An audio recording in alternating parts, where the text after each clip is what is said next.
ಯೇಸು ಸ್ವಾಮಿ ಶಿಲುಬೆ ಮೇಲೆ ಆಡಿದಂಥ ಒಂದು 5ನೇ ಮಾತನ್ನು ನಾವು ನೋಡಿಕೊಳ್ಳೋಣ ಶಾಸ್ತ್ರದ ಮೂಲಕ. ಯೋಹಾನ ಬರೆದ ಸುವಾರ್ತೆ 19ನೇ ಅಧ್ಯಾಯ ವಚನ 28. ಇದಾದ ಮೇಲೆ ಯೇಸು, ಈಗ ಎಲ್ಲ ತೀರಿತೆಂದು ತಿಳಿದು ಶಾಸ್ತ್ರದ ಮಾತು ನೆರವೇರುವಂತೆ ನನಗೆ ನೀರಡಿಕೆ ಆಗಿದೆ ಅಂದನು. ಅಂದರೆ ಇಲ್ಲಿ ಯೇಸು ಸ್ವಾಮಿಗೆ ನಾವು ಯಾವ ರೀತಿ ಆತನಿಗೆ ನೀರಡಿಕೆ ಆಗಿದೆ ಎಂಬುದಾಗಿ ನಾವಿಲ್ಲಿ ನೋಡ್ತಾ ಇದ್ದೀವಿ. ಆತನಿಗೆ 3 ರೀತಿಯಾಗಿ ನೀರಡಿಕೆ ಆಯಿತು. ಒಂದು ಆತ್ಮಿಕವಾಗಿಯೂ ಆತನಿಗೆ ನೀರಡಿಕೆ ಆಯಿತು. ಆತನು ಮನುಷ್ಯನಾಗಿದ್ದನು. ನಾವು ಮನುಷ್ಯ ಸ್ವಭಾವದರಾದಾಗ ನಮಗೂ ಕೂಡ ನಾವು ದಣಿದಾಗ ಮಾತ್ರ ನಾವೆಲ್ಲಾದರೂ ಹೋಗಿ ಬಂದಾಗ ಕೂಡ ನಮಗೆ ನೀರಡಿಕೆ ಆಗ್ತದೆ. ಆ ನೀರಡಿಕೆ ಆದಾಗ ಅಂಥ ಒಂದು ಸಮಯದಲ್ಲಿ ನಾವು ಜ್ಯೂಸ್ ಆಗಲಿ ಅಥವಾ ಲಿಕ್ವಿಡ್ ಥರ ಇರೋ ಒಂದು ಗಂಜಿ ಆಗಲಿ ಏನೇ ಆಗಲಿ ಅದು ನಮಗೆ ತೃಪ್ತಿ ಕೊಡೋದಿಲ್ಲ. ಯಾಕಂದರೆ ಆ ಒಂದು ಬಾಯಾರಿಕೆ ಆದಾಗ ಅದು ನೀರು ಕುಡಿದಾಗಲೇ ಮಾತ್ರ ಅದು ನಮ್ಮ ಬಾಯಾರಿಕೆ ನೀರಡಿಕೆ ಅದು ಹೋಗುವಂಥದ್ದಾಗಿದೆ. ಅದೇ ರೀತಿ ಯೇಸು ಸ್ವಾಮಿ ಇಲ್ಲಿ ಯಾವ ರೀತಿ ನನಗೆ ಶಾಸ್ತ್ರದ ಮೂಲಕ ಆತನು ನೀರಡಿಕೆ ಆಗಿದೆ ಅಂದರೆ, ಅವನು ಯಾವುದಕ್ಕಾಗಿ ಆತನು ದಾಹಗೊಂಡಿದ್ದನಂದರೆ, ಯೆಶಾಯನ ಪ್ರವಾದನೆ ಗ್ರಂಥದಲ್ಲಿ ಹೇಳಿದ ಹಾಗೆ ಆತನು ಶಾಸ್ತ್ರದ ಮಾತು ನೆರವೇರುವಂತೆ, ಅಂದರೆ ಒಂದು ಪ್ರವಾದನೆಯ ಮಾತನ್ನು ಆತನು ನೆರವೇರಿಸಬೇಕಾಗಿತ್ತು. ಅಂಥ ಒಂದು ಉದ್ದೇಶದಿಂದ ಆತನು ಹೇಳ್ತಾನೆ, ನನಗೆ ನೀರಡಿಕೆ ಆಗಿದೆ.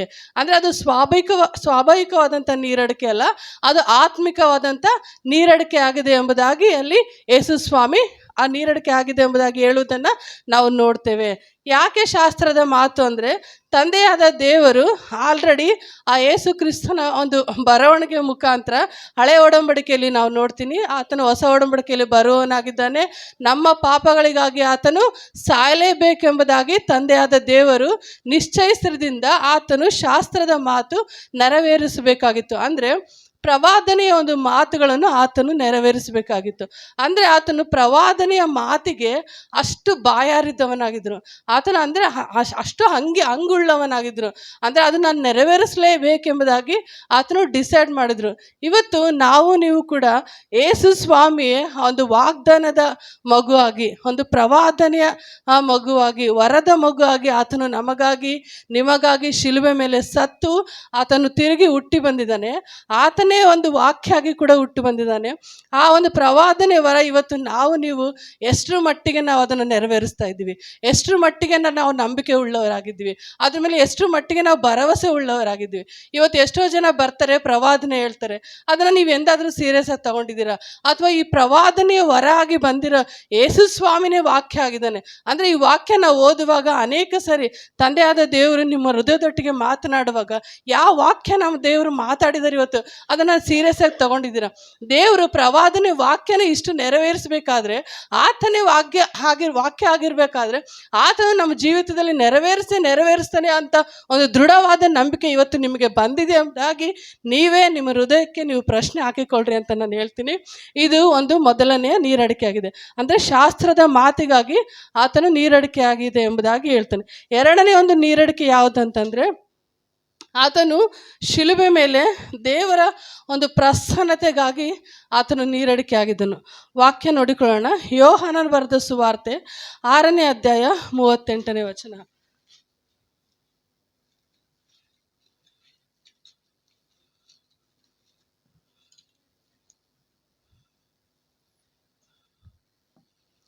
ನನ್ನ ಚಿತ್ತದಂತೆ ನಡೆಯುವುದಕ್ಕಾಗಿ ನಾನು ಬಂದಿಲ್ಲ, ನನ್ನನ್ನು ಕಳುಹಿಸಿದ ಆತನ ಚಿತ್ತವನ್ನೇ ನೆರವೇರಿಸುವುದಕ್ಕೆ ಪರಲೋಕದಿಂದ ಬಂದೆನು.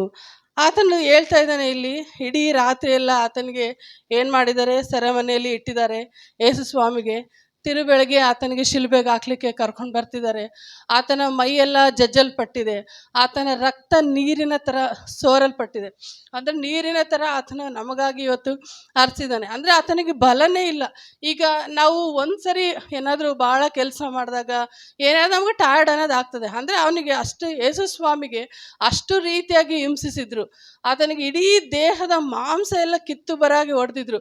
ದೇಹದಲ್ಲಿ ರಕ್ತನೇ ಇಲ್ದಾಗ ನಮಗೆ ಏನಂತಾರೆ, ವೀಕ್ನೆಸ್ ಆಗಿದೆ ಅಂತಾರೆ.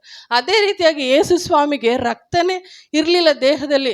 ನಾವು ವಾಕ್ಯದಲ್ಲಿ ನೋಡ್ತೀವಿ, ಆ ರಕ್ತ ನೀರಾಗಿ ಹರಿಯುತ್ತೆ ಎಂಬುದಾಗಿ. ಆ ರಕ್ತ ನೀರಿನ ಥರ ಆತನು ನಮಗಾಗಿ ಇವತ್ತು ಹರಿಸಿದಾನೆ. ಅಂದಮೇಲೆ ಆತನಿಗೆ ಇನ್ನು ಬಲ ಎಲ್ಲಿಂದ ಬರಬೇಕಾಗಿತ್ತು?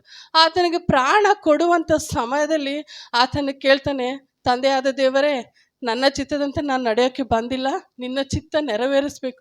ಅದಕ್ಕಾಗಿ ಏನು ಮಾಡಬೇಕು ದೇವರೇ? ನಿನ್ನ ಪ್ರಸನ್ನತೆ ನನಗೆ ಕೊಡು ದೇವರೇ, ನಿನ್ನ ಬಲ ನನಗೆ ಕೊಡು, ನನ್ನ ಪ್ರಾಣವನ್ನು ಒಪ್ಪಿಸುವುದಕ್ಕಾಗಿ ಅಂತ ದಾಹ ಉಳ್ಳವನು ಆತನಾಗಿದ್ದನು. ಅಂದರೆ ನಾವು ಸೋತು ಹೋಗಿರ್ತೀವಿ, ಎಷ್ಟೋ ಕಷ್ಟಗಳು ಬಂದಿರ್ತಾರೆ, ಎಲ್ಲರಿಂದ ನಾವು ಕೈ ಬಿಡಲ್ಪಟ್ಟಾಗ ನಮಗೆ ನೆನಪಾಗೋದು ಒಂದೇ, ಅದು ದೇವರು. ಆದರೆ ಯೇಸು ಸ್ವಾಮಿಗೆ ತಂದೆ ಚಿತ್ತ ಏನಾಗಿತ್ತು ಅಂದರೆ, ಲೋಕದ ಮೇಲೆ ಎಷ್ಟೋ ಪ್ರೀತಿಯನ್ನಿಟ್ಟು ತನ್ನ ಒಬ್ಬನೇ ಮಗನನ್ನು ಕೊಟ್ಟನು. ಅಂದರೆ ಆತನು ತಂದೆಯಿಂದ ಕೂಡ ಆತನು ನಿರಾಕರಿಸಲ್ಪಟ್ಟ ಆತನು, ಅಂದರೆ ಕೈ ಬಿಡಲ್ಪಟ್ಟ ಆತನಾಗಿದ್ದನು. ಅಂಥ ಒಂದು ಸಿಚುವೇಶನ್ ಆತನಿಗೆ ಏನಾಗಿತ್ತು ಅಂದರೆ, ದೇವರು ಅದರಲ್ಲೂ ಕೂಡ ಆತನು ಕೇಳ್ಕೊತಾನೆ, ತಂದೆಯಾದ ದೇವರೇ, ನನಗೆ ಬಲ ಬೇಕು, ನಿನ್ನ ಪ್ರಸನ್ನತೆ ಬೇಕು ದೇವರೇ, ಈ ಪ್ರಾಣವನ್ನು ಒಪ್ಪಿಸುವುದಕ್ಕಾಗಿ ಅಂತ ಆತ ಅಲ್ಲಿ ಕೂಡ ಕೇಳ್ಕೊಳ್ತಾನೆ. ಅದೇ ರೀತಿಯಾಗಿ ಮೂರನೇ ರೀತಿಯಲ್ಲಿ ನಾವು ಒಂದು ಆತ್ಮಿಕ ದಾಹವನ್ನು ನಾವು ನೋಡ್ತೇವೆ ಆತನಲ್ಲಿ. ಆತ್ಮಿಕ ದಾಹ ಅಂದರೆ ಅದೇ ಯೋಹಾನ ಬರೆದ ಸುವಾರ್ತೆ 4ನೇ ಅಧ್ಯಾಯದಲ್ಲಿ ನಾವು ನೋಡ್ತೀವಿ. 10ನೇ ವಚನದಲ್ಲಿ ಒಬ್ಬ ಸಮರಿಯ ಸ್ತ್ರೀ ಹತ್ರ ಬರ್ತಾನೆ ಯೇಸು ಸ್ವಾಮಿ. ಆತನ ಕೇಳ್ತಾನೆ ಆಕೆಗೆ ನೀರು ಕುಡಿಯೋದಕ್ಕಾಗಿ, ಯೆಹೂದ್ಯರಿಗೂ ಮತ್ತು ಸಮರ್ಯದವ್ರಿಗೂ ಬಳಕೆ ಇಲ್ಲದಾಗಿ ನಮಗೆ ನೀರು ಕೇಳಲಿಕ್ಕೆ ನಿನಗೆ ಹೇಗೆ ಸಾಧ್ಯ ಅಂತ ಅಲ್ಲಿ ಸಮರ್ಯ ಸ್ತ್ರೀ ಹೇಳ್ತಾಳೆ. ಅದೇ ರೀತಿಯಾಗಿ ನಾವು 13ನೇ ವಚನ, 14ನೇ ವಚನ ಮತ್ತು 10ನೇ ವಚನವನ್ನು ನಾವು ಓದಿಕೊಳ್ಳೋಣ. ದೇವರು ಕೊಡುವ ವರವೇನೆಂಬುದು ಕುಡಿಯುವುದಕ್ಕೆ ನೀರು ಕೊಡು ಎಂದು ನಿನಗೆ ಹೇಳಿದವನು ಯಾರೆಂಬುದು ನಿನಗೆ ತಿಳಿದಿದ್ದರೆ ನೀನು ಅವನನ್ನು ಬೇಡಿಕೊಳ್ಳುತ್ತಿದ್ದಿ. ಮತ್ತು 13ನೇ ವಚನ ನೋಡ್ರಿ. ಅವನು ನಿನಗೆ ಜೀವಕರವಾದ ನೀರನ್ನು ಕೊಡುತ್ತಿದ್ದನು. ಈ ನೀರನ್ನು ಕುಡಿಯುವವರೆಲ್ಲರಿಗೆ ತಿರುಗಿ ನೀರಡಿಕೆಯಾಗುವುದು. ನಾನು ಕೊಡುವ ನೀರನ್ನು ಕುಡಿದವನಿಗೆ ಎಂದಿಗೂ ನೀರಡಿಕೆಯಾಗುವುದಿಲ್ಲ. ನಾನು ಅವನಿಗೆ ಕೊಡುವ ನೀರು ಅವನಲ್ಲಿ ಉಕ್ಕುವ ವರತೆಯಾಗಿದ್ದು ನಿತ್ಯ ಜೀವವನ್ನು ಉಂಟು ಮಾಡುತ್ತದೆ. ಆತನ ಹೇಳ್ತಾನೆ, ಇಲ್ಲಿ ಜೀವಕರವಾದ ನೀರು ನಾನೇ ಆಗಿದ್ದೇನೆ, ಉಕ್ಕುವ ವರತೆ ನಾನೇ ಆಗಿದ್ದೇನೆ ಅಂತ ಇಲ್ಲಿ ಸಮರ್ಯ ಸ್ತ್ರೀಗೆ ಹೇಳ್ತಿದ್ದಾನೆ. ಆತನು ಸಮರ್ಯ ಸ್ತ್ರೀ ಹತ್ರ ಬಂದಿದ್ದು ಆತನು ಉದ್ದೇಶಪೂರ್ವಕವಾಗಿ ಅವಳ ಹತ್ರ ಬರ್ತಾನೆ. ಯಾಕೆ ಅಂತಂದರೆ ಆತನಿಗೆ ಒಂದೇ ಉದ್ದೇಶ ಇತ್ತು, ಆತ್ಮಗಳನ್ನು ರಕ್ಷಿಸಬೇಕೆಂಬುದಾಗಿ. ಅದೇ ಒಂದು ದಾಹ ಆತನಲ್ಲಿತ್ತು. ಆ ಆತ್ಮಿಕ ದಾಹ ಏನಂದು, ಆ ಆತ್ಮಗಳು ನನಗೆ ಬೇಕು ಎಂಬ ಆ ನೀರಡಿಕೆ, ಆ ಒಂದು ಬಾಯಾರಿಕೆ ಆತನಲ್ಲಿ ಇತ್ತು. ಅದಕ್ಕಾಗಿ ಆತನು ಒಬ್ಬ ಸಮರ್ಯ ಸ್ತ್ರೀ ಹತ್ರ ಹೇಳಿ ಬರ್ತಾನೆ. ಆದರೆ ನಮಗೆ ಗೊತ್ತು, ನಾವು ನೀರನ್ನು ನೋಡಿದ್ದೀವಿ, ಹೌದಾ?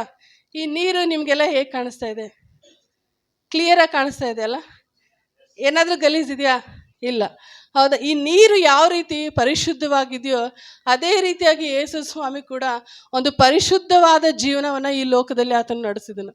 ವಾಕ್ಯದಲ್ಲಿ ನಾವು ಹೇಳ್ತೀವಿ, 2 ಕೊರಿಂಥ 5ನೇ ಅಧ್ಯಾಯ ಮತ್ತು 21ನೇ ವಚನದಲ್ಲಿ ನೋಡ್ತೀವಿ, ಪಾಪ ಜ್ಞಾನವಿಲ್ಲದ ಆತನು ಪಾಪ ಸ್ವರೂಪಿಯಾಗಿ, ಅಂದರೆ ಪಾಪದ ಅರಿವೇ ಆತನಲ್ಲಿ ಇಲ್ಲ, ಅಂದರೆ ಪಾಪದ ಒಂದು ಸುಳಿವೇ ಆತನಲ್ಲಿ ಇಲ್ಲ ಅಂದಮೇಲೆ ಆತನು ನಮಗೋಸ್ಕರ ಎಂಥ ದೊಡ್ಡ ಪಾಪಿ ಆದ ಎಂಬುದಾಗಿ ವಾಕ್ಯ ಹೇಳ್ತದೆ. ಅಂದರೆ ಸ್ವಲ್ಪನೂ ಪಾಪ ಇಲ್ಲ. ಜನಗಳು ಹೇಳ್ತಾರೆ ಆತನು ಪಾಪಿಯ ಸಂಗಡ ಊಟ ಮಾಡುವ ಆತನು ಪಾಪಗಳನ್ನು ಕ್ಷಮಿಸ್ತಾನೆ, ಆತನಿಗೆ ಎಂಥ ಅಧಿಕಾರ ಇರ್ಬೋದು?